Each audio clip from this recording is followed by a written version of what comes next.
All right, so this is my Pareto analysis, and basically this graph is based off of the idea of the 80-20 rule, in that 20% of your customers will produce 80% of your revenue. So in this case, it's analyzing Airbnb hosts and then the amount of revenue that they make and the proportion of the running total of sales and how their proportion relates to the overall total. So basically what this means is that as you follow along this blue line, you can see the percentage along the index horizontal. So over here, this is at 20%. And so all hosts to the left of this line are going to account for about 56% of the total sales of all the Airbnb hosts.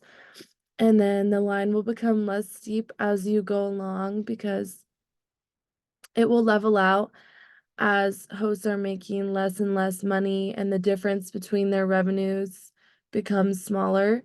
So to further explain, the top sellers over here are 87,000, but only a few hosts later, you're already dropping down to 60,000, 40,000, and then that steepness is going to level off down here and eventually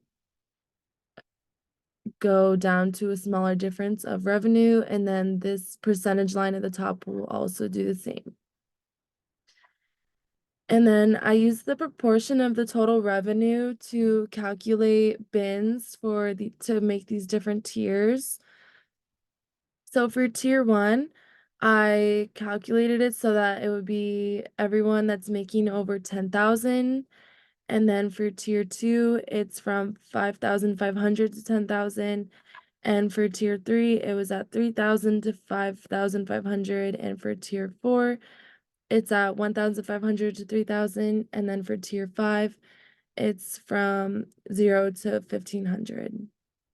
And so I tiered them based off on the basis of revenue and then their proportion to the total revenue. And then that's how I ended up making the 5 different tiers of the hosts.